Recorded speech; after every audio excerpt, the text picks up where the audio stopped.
Greetings, children. This is the third part of Lost Spring. It is for class 12 CBSE students. Here we are going to explain page 3 of Lost Spring. The first two part, its link is given in the description box. You can watch. My acquaintance with the barefoot rag pickers leads me to Simapuri. Acquaintance here means intimacy, or you can say that friendship with these barefoot rag pickers leads me to Simapuri. So her friendship with or intimacy with these rag pickers takes her to Simapuri. It is a place on the periphery of Delhi. Periphery here means the outside boundary. Outside boundary of Delhi, yet miles away from it metaphorically. Metaphorically means figuratively, in figurative sense, or not in a literal meaning. Figuratively, it is far away from Delhi because the place has no facilities of a city, even though it is adjacent to the boundary of Delhi. Those who live here are squatters. Squatters means people residing in a place without any permission or without any title, who came from Bangladesh back in 1971. So these people are immigrants from Bangladesh. When Bangladesh is formed, they left the place in 1971 and settled in Simapuri. Sahib's family is among them. One among these families is Sahib's family. Simapuri was then a wilderness. Wilderness means a barren land, a waste land. It still is, but it is no longer empty.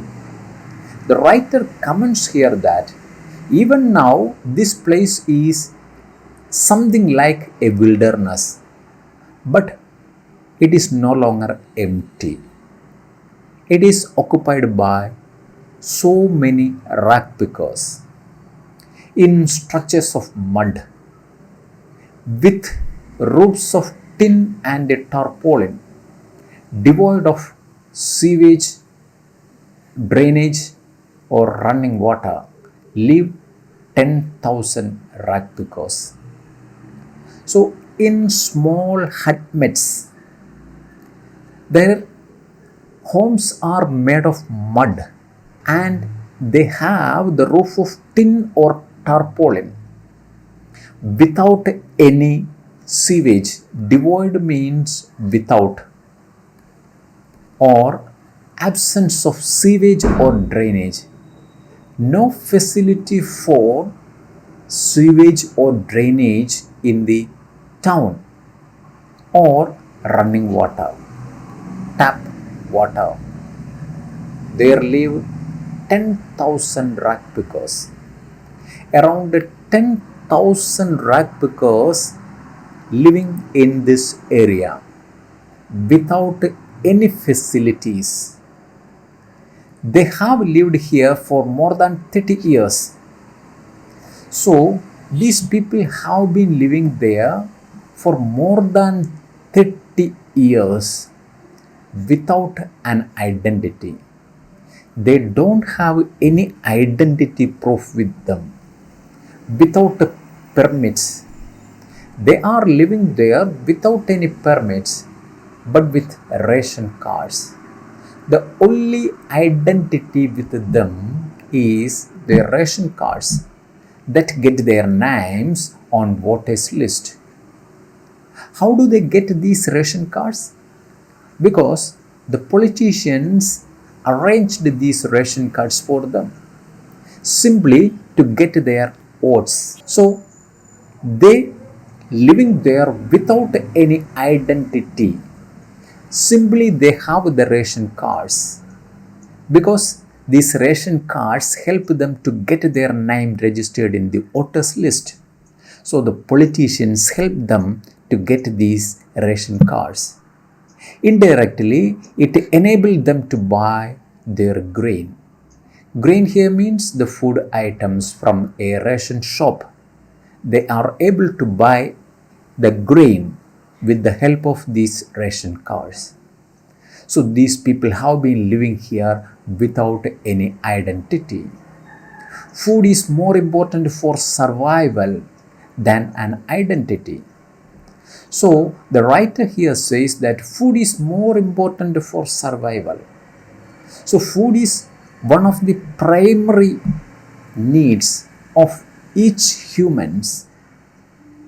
Food is more important for survival than an identity. If our basic needs are not fulfilled, we can't think about the next step of needs. Only after the basic needs are fulfilled, a human can think about the next step of needs.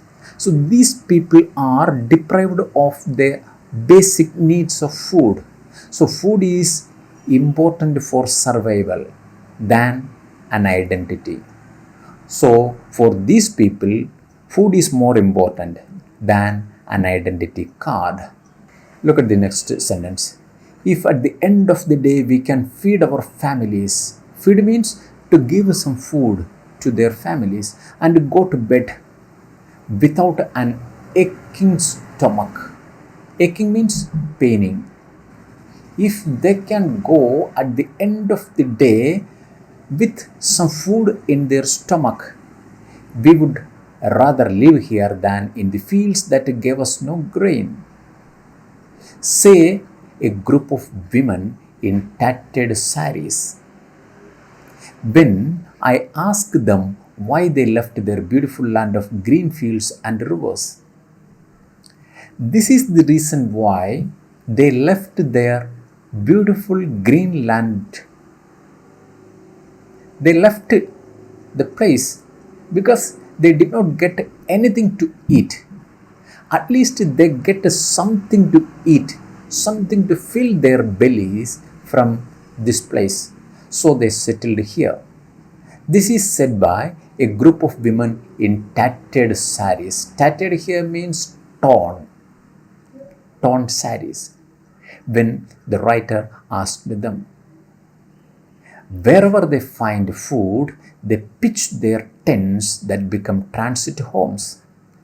So these people, like the gypsies, wherever they find food, they pitch their tents. Pitch here means erect. They set up their tents that become transit homes. So these tents become their transit home. Transit means that moving homes from one place to another, like the gypsies.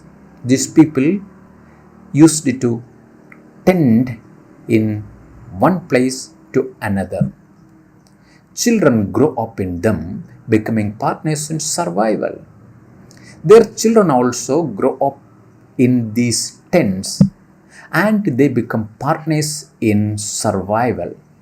They also do their work for finding a survival.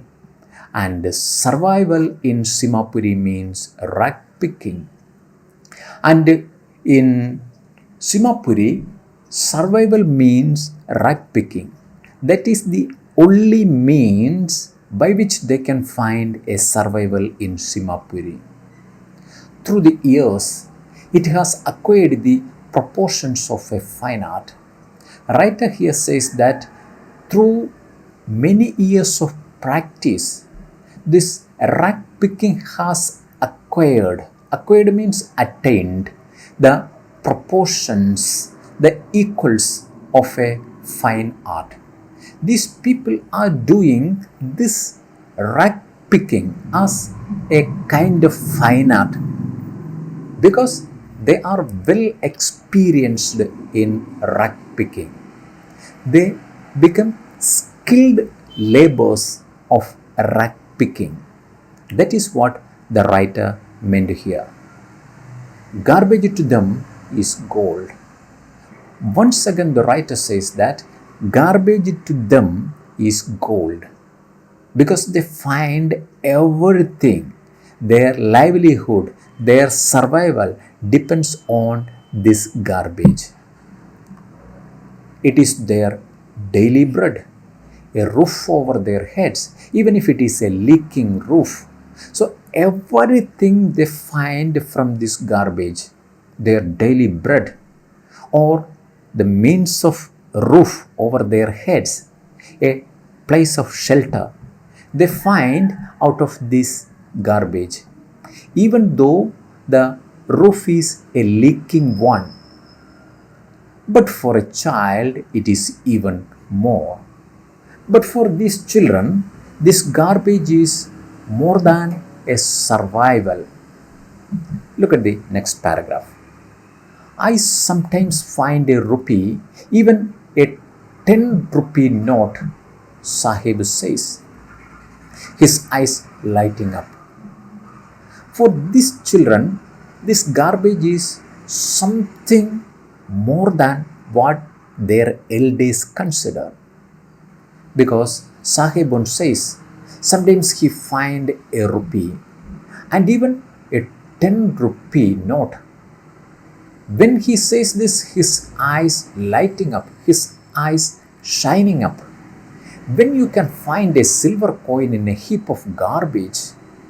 So, when the boy says this, when someone can find a silver coin from a heap of garbage, you don't stop scrounging. Scrounging means searching. You can't stop the searching, for there is hope of finding more, because these children are hoping for more findings from the heap, from the garbage.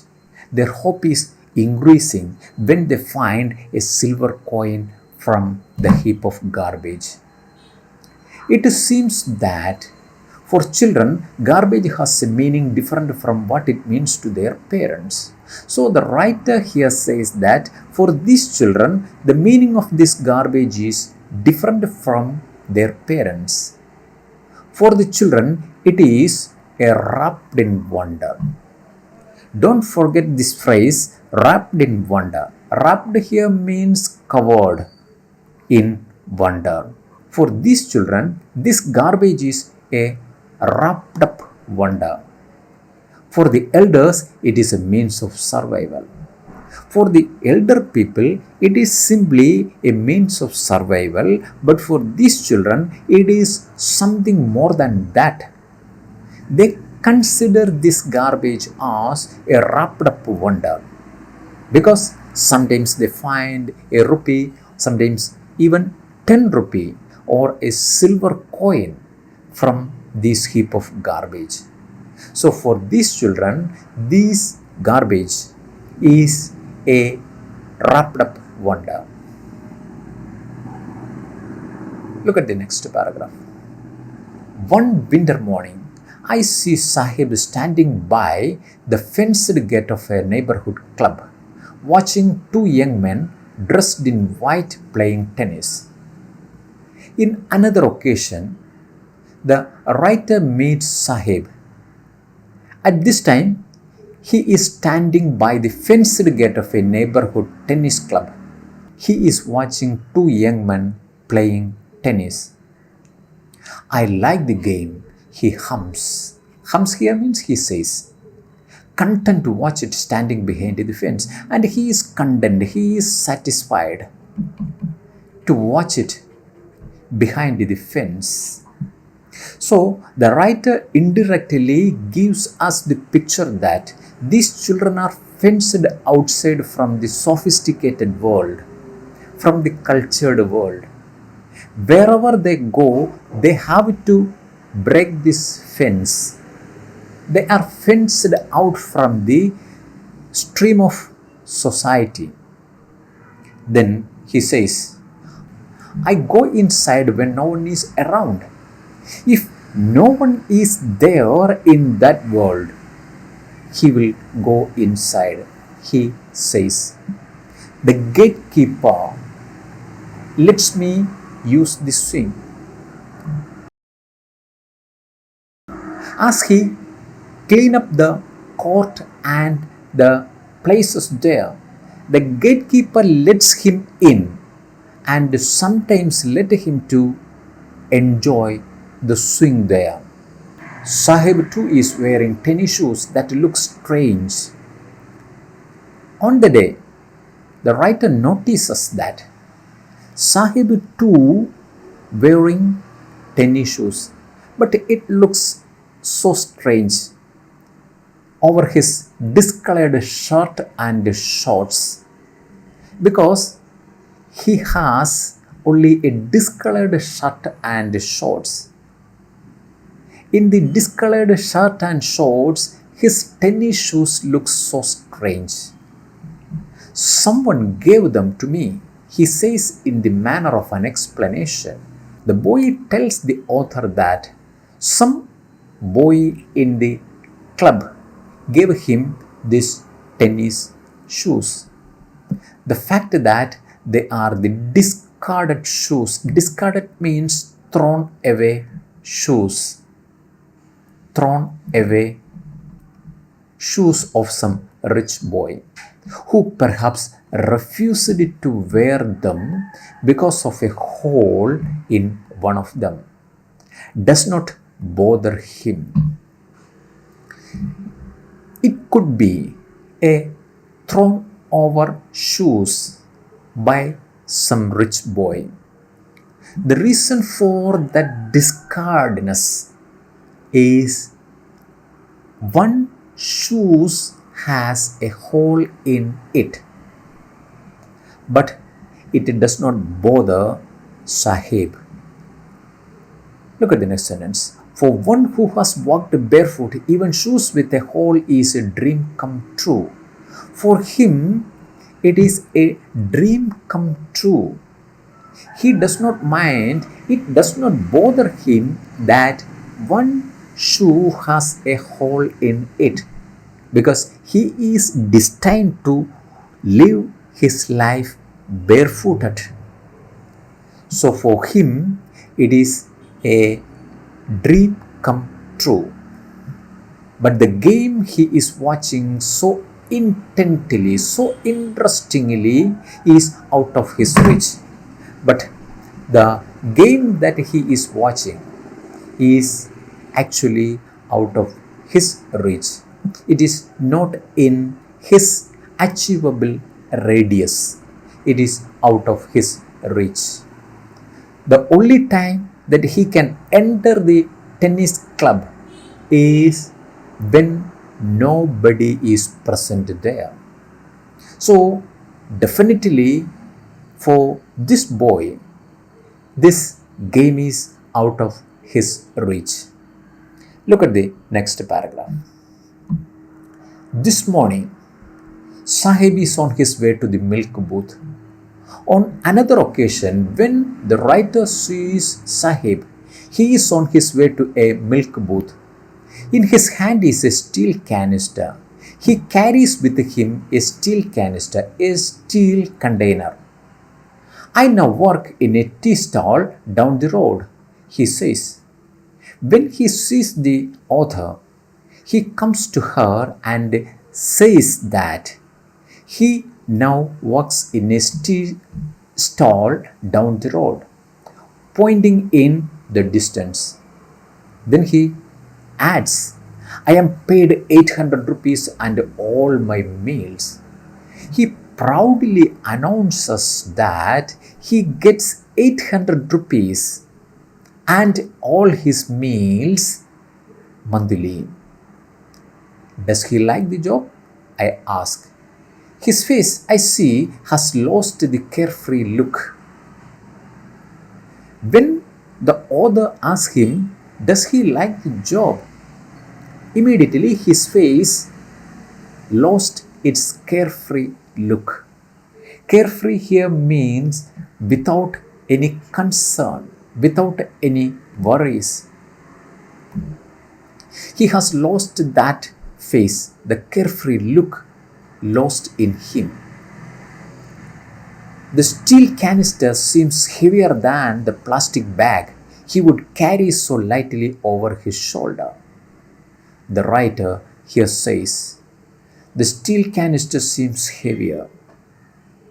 What he is doing now, it seems much heavier than what he had practiced earlier. The plastic bag he would carry so lightly over his shoulder.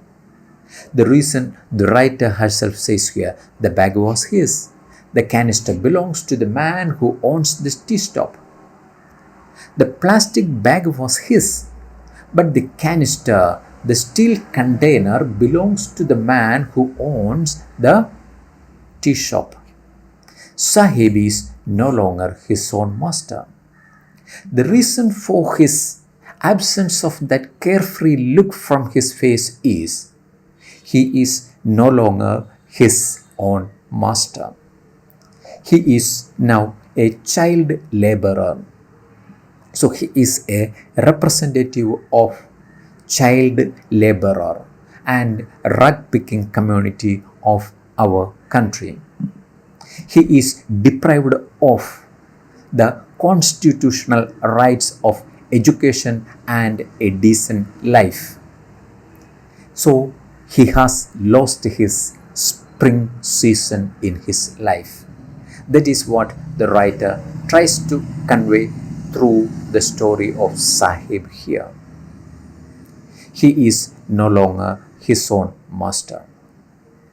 So in the next lesson, in the next video, we will learn the story of Mukesh. I want to drive a car. For that, you have to subscribe the channel and press the bell icon. Don't forget to share this video with your friends. Thank you for watching till the end.